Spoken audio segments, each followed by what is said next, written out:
Hello friends, welcome to JK சமையல். இந்த வீடியோவில் நம்ம கடம்பா மீன் தொக்கு எப்படி செய்யலான்றதை பார்க்கலாம். அதற்கு முன்னாடி அதுக்கு என்னென்ன தேவையான பொருட்களையும் இப்போ பார்த்துடலாம். அதற்கு நான் கடம்பா மீன் வந்து 1/2 கிலோ எடுத்து வச்சுருக்கேன். க்ளீன் பண்ணிவிட்டு இந்த அளவுக்கு கட் பண்ணி சின்ன சின்னதாக வச்சுருக்கேன். குழம்பு மிளகாய் தூள் 2 டேபிள் ஸ்பூன், மஞ்சள் தூள் 1/4 ஸ்பூன், காஷ்மீரி மிளகாத்தூள் 1/2 ஸ்பூன். காஷ்மீரி மிளகாத்தூள் எல்லா கட்டியோட பரவாயில்ல, நீங்கள் சில்லி பவுடர் சேர்த்துக்கலாம் 1/2 ஸ்பூனு. கரம் மசாலா 1/4 ஸ்பூன், மிளகுத்தூள் 1/4 ஸ்பூன், தனியாத்தூள் 1/4 ஸ்பூன், சோம்பு 1/4 ஸ்பூன் தாளிப்பதற்கு, கடுகு உளுத்தம்பருப்பு 1/4 ஸ்பூன் அதுவும் தாளிப்பதற்கு, கொஞ்சம் கருவேப்பிலை அதுவும் தாளிப்பதற்கு, ஆயில் 3 டேபிள் ஸ்பூன். இதுக்கு நான் 3 தக்காளி, 3 வெங்காயம், 3 பச்சை மிளகா 2 கட் பண்ணி வச்சுருக்கேன், கொஞ்சம் கொத்தமல்லி, இஞ்சி பூண்டு பேஸ்ட்டு 1 ஸ்பூன், சால்ட்டு தேவைக்கு ஏற்ப. இந்த பொருட்கள் மட்டும்தான் கடம்பா மீன் தொக்கு செய்கிறதுக்கு தேவையான பொருட்கள். இப்போது கடம்பா மீன் தொக்கு எப்படி செய்யலான்றதை பார்க்கலாம். வாங்க வீடியோக்குள்ளே போகலாம். இப்போ நம்ம என்ன பண்ண போகிறோம், நம்ம க்ளீன் பண்ணி வச்சுருக்க கடம்பா மீனை வந்து குக்கரில் போட்டு வேக வச்சு எடுத்துக்க போகிறோம்.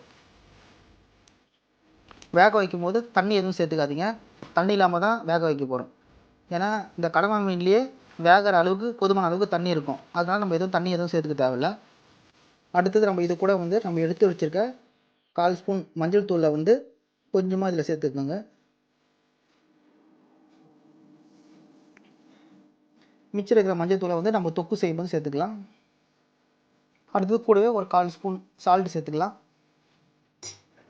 இப்போ நம்ம குக்கரை மூடி போட்டு ஒரு விசில் வரட்டும். அது வரைக்கும் கடம்பா மீனை வேக வச்சு எடுத்துக்கலாம். இப்போ குக்கரில் ஒரு விசில் வந்துடுச்சு. இப்போ நம்ம ஏர் ரிலீஸ் பண்ணிவிட்டு ஓப்பன் பண்ணி பார்க்கலாம். நம்ம மீன் வேக வைக்கும்போது கொஞ்சம் கூட தண்ணியே சேர்க்கலை, ஆனால் தண்ணி பாருங்கள் எந்த அளவுக்கு இருக்குது. அதிலே நம்ம தண்ணி சேர்த்தாரு போல். அதனால் இந்த கடம்பா மீன் மட்டும் இதுலேயே தண்ணி அதிகமாகவே இருக்கும். நம்ம வேகும் போது தண்ணி கொஞ்சம் கூட சேர்த்துக்கூடாது. இப்போ வெந்துடுச்சு மீன். இப்போ நம்ம தொக்கு செய்ய ஆரம்பிச்சிடலாம். இப்போ பேனில் நம்ம எடுத்து வச்சுருக்க ஆயிலை சேர்த்துக்கலாம்.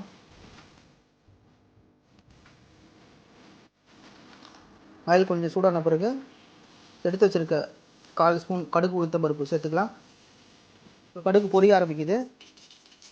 அடுத்தது வெங்காயத்தை சேர்த்துக்கலாம்.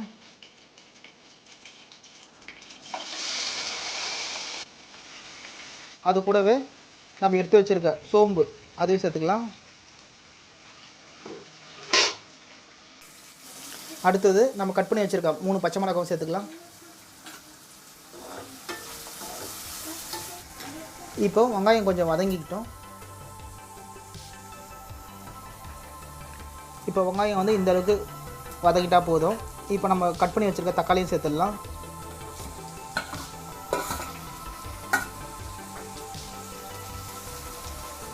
இப்போ தக்காளி கூட ஒரு 1/4 ஸ்பூன் சால்ட்டு சேர்த்துக்கோங்க. தக்காளி வெங்காயம் கொஞ்சம் சீக்கிரமாக வதங்கிடும் நம்ம சால்ட்டு சேர்க்கும் போது. இப்போ மூடி போட்டு தக்காளி வெங்காயத்தை வந்து ஒரு 2 நிமிஷம் வரைக்கும் வதங்க விடலாம். நல்லா வதங்கிடுச்சு தக்காளி வெங்காயம். எடுத்து வச்சுருக்க இஞ்சி பூண்டு பேஸ்ட்டு 1 ஸ்பூனை சேர்த்துக்கலாம்.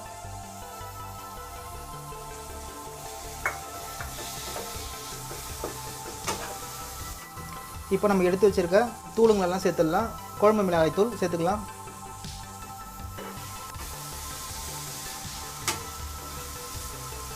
அடுத்தது காஷ்மீரி மிளகாத்தூள் சேர்த்துக்கலாம். அடுத்தது கரம் மசாலா. அடுத்து நம்ம எடுத்து வச்சுருக்க சீரகத்தூள், மிளகுத்தூள், அடுத்தது மஞ்சள் தூள். இப்போ நம்ம கருவேப்பிலை எடுத்து வச்சுருக்கோம், அதையும் அதில் சேர்த்துக்கலாம். அவ்வளோதான். இப்போ இதெல்லாம் வந்து நல்லா கிளறி விட்டுக்கலாம். அடுத்தது நம்ம குக்கரில் வேக வச்சுருக்க கடம்பா மீனை வந்து இதில் சேர்த்துக்கலாம். அந்த தண்ணியோடவே சேர்த்துக்கோங்க.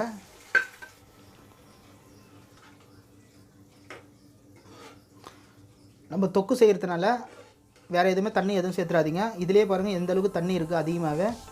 இந்த தண்ணி ஃபுல்லாகவே வந்து நம்ம மீனை வேக வைக்கும் போது இருந்த மீன்லேருந்து இறங்கின தண்ணி தான். எவ்வளோ தண்ணி இருக்குது பாருங்கள். இப்போ சால்ட் வந்து தேவைக்கு ஏற்ப போட்டுக்கோங்க. ஏற்கனவே மீன் வேக வைக்கும் போது கொஞ்சம் போட்டுட்டோம், தக்காளி வெங்காயம் வதக்கும் போதும் கொஞ்சம் போட்டுட்டோம். அதனால சால்ட்டு வந்து செக் பண்ணிவிட்டு தேவைக்கு ஏற்ப நீங்கள் சேர்த்துக்கோங்க. இப்போ வந்து நம்ம தொக்கு செய்கிறதுனால இந்த தண்ணி வந்து நல்லா ட்ரை ஆகணும். அது வரைக்கும் மூடி போட்டு வச்சுருங்க. ஒரு 10 நிமிஷம் வரைக்கும் மூடி போட்டு வச்சுருங்க.